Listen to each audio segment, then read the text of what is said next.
Hello दोस्तों, कैसे हो आप सभी। तो मैं हूं गौरव कुमार और हमारी जो बीटा एंड गामा फंक्शंस की सीरीज चल रही है अभी उसका सबसे इम्पोर्टेंट पार्ट लेकर आए हैं आज। तो बीटा एंड गामा फंक्शन के बीच में रिलेशन क्या होता है, तो आज हम रिलेशन को प्रूफ करने वाले हैं। ओके, तो बीटा एंड गामा फंक्शन में देखिए हमारे पास प्रूफ होता है बीटा एम एन को हम देखते हैं beta M gamma M multiply में gamma N divide by gamma M plus N से हम रिप्रेजेंट करते हैं। ओके, गामा एन मल्टीप्लाई में दोनों और डिवाइड में गामा एम प्लस एन से हम इसको डिनोट करेंगे बीटा एम एन और गामा के बीच में रिलेशन को। ठीक है, तो इसको प्रूफ करने के लिए हम कहाँ से स्टार्ट करेंगे, तो सबसे पहले हमारे पास जैसे दिख रहा है गामा एन और गामा एम है। ओके, तो हम गामा की डेफिनेशन से स्टार्ट करते हैं। दोस्तों ये ध्यान रखिएगा, गामा एंड बीटा फंक्शन में किसी भी प्रूफ में आपको दोनों का प्रूफ हमेशा उसकी डेफिनेशन से ही स्टार्ट करना है। तो चाहे कुछ ना आए, फर्स्ट लाइन तो लिखनी ही लिखनी है। ठीक है, तो प्रूफ में हम स्टार्ट करते हैं from the definition of gamma function. तो हम जानते हैं गामा एन को हम क्या लिख सकते हैं, 0 to infinity e to the power minus x multiply में x की power n minus one dx के रेस्पेक्ट में। ओके, तो यहाँ से एक चीज़ देखिए आप, अगर मैं यहाँ पर x के कोफिशिएंट में k को मल्टीप्लाई कर देता हूँ, x के कोफिशिएंट में k को मल्टीप्लाई कर देता हूँ, तो मेरे पास यहाँ पर इस इक्वेशन को कंपनसेट करने के लिए k की पावर n से मल्टीप्लाई करना होगा। कैसे,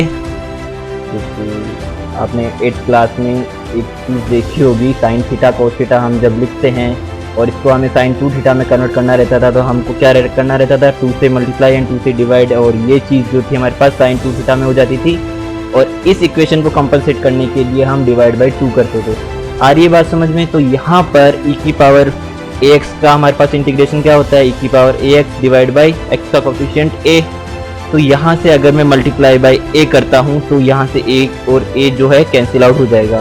तो इसी तरह से हमको यहाँ पर गामा n के लिए k की पावर n से मल्टीप्लाई करना होगा इस इक्वेशन को कंपनसेट करने के लिए। ठीक है, तो हम गामा n तक आ चुके हैं, यानी कि हमारे पास, हम अगर यहाँ से चल रहे हैं, हमें अगर प्रूफ करना है LHS को RHS में, तो हम RHS की साइड लेकर चल रहे हैं। ठीक है, तो RHS में हम गामा n कर रहे हैं। अब यहाँ पर आपको कुछ नहीं करना है, आपको सिर्फ इस साइड गामा m और गामा n वाली टर्म बनानी है ओनली। आपके पास जो लेफ्ट हैंड साइड का है एक पार्ट, वो अपने आप बनता चला जाएगा। ओके, तो यहाँ पर गामा n है, गामा m बनाने के लिए आपको क्या करना चाहिए, गामा m अगर मैं बात करूँ तो गामा m होगा कैसे, सो सबसे पहले तो हम यहाँ पर रिप्लेस कर देते हैं k को u से, यानी कि हम इक्वेशन थोड़ा सा अच्छे से दिखे इसलिए हम यहाँ पर k को u से रिप्लेस कर देते हैं। तो हमारे पास कुछ नहीं, केवल k की जगह पर u आ जाएगा, सेम इक्वेशन। अब मैं जो बात कर रहा था, आपको गामा m बनाना है हमको इस साइड, इस टर्म में हमें गामा n है ही, गामा m भी बनाएंगे। तो गामा m क्या होता है हमारे पास, 0 to infinity e to the power minus u and u की power m minus one. Okay, तो यहाँ पर क्या मिसिंग है टर्म, e की power minus u and u की पावर m माइनस वन। तो हमें multiplying both sides by e to the power minus u and u की पावर m माइनस वन से हम बोथ साइड मल्टीप्लाई कर देंगे। तो यहाँ पर क्या हो जाएगा हमारे पास, gamma n as it is, ये टर्म हमने मल्टीप्लाई कर दी, और इसी तरह से e की power minus u and u की पावर m माइनस वन हमने यहाँ पर मल्टीप्लाई कर दी, और ये जो चीज़ है हमारे पास एज इट इज रह गई। ठीक है, इसमें कोई चेंजेस नहीं है। ओके, अब मैंने कुछ नहीं किया, इस इक्वेशन को ढंग से लिख दिया है, u की power n plus m minus one, यानी कि यहाँ पर ये वाली टर्म इनमें ऐड हो गई है।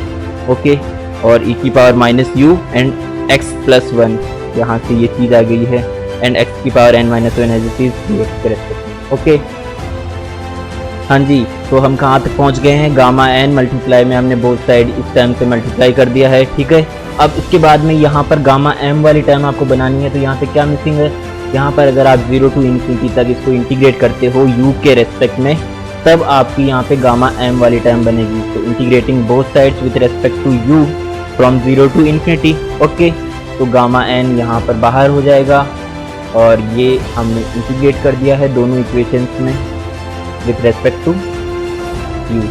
ओके, तो गामा m और गामा n हमारे पास इक्वेशन बन गई है, और अब आपको क्या करना है, यहाँ से ये इक्वेशंस जो है आपको बस एज इट इज सिंपली लिखते रहना है। ठीक है, तो x की पावर n माइनस वन हमारे पास ये चीज़ है एज इट इज, इसको हमने यहाँ पे लिख दिया है। अब gamma m plus n divide by 1 plus X की whole power m plus n बन जाएगा ये वाला हमारा टर्म। यू के रेस्पेक्ट में। ओके, कैसे बनेगा? हमारी फर्स्ट इक्वेशन, सेकंड इक्वेशन क्या थी? Gamma N is equal to 0 to infinity e to the power minus X and X to the power n minus 1 dx।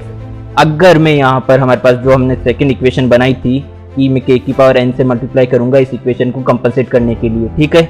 अगर मैं यहाँ पर k को 1 प्लस एक्स से रिप्लेस कर देता हूँ और n को m प्लस n से रिप्लेस कर देता हूँ और हमारे पास जो टर्म x है उसको u में कन्वर्ट करने के लिए हम सिंपली ये चीज़ें कर देता हूँ मैं 3, तो सेम इक्वेशन मेरी बन जाएगी। और अगर मैं यहाँ से इसको इधर लाता हूँ तो ये वाली टर्म जो मैंने यहाँ पर की है सेम मेरे पास बनकर आ गई है। ठीक है, आती है बात यहाँ तक समझ में? Gamma m plus N divide by 1 plus X की whole power m plus N.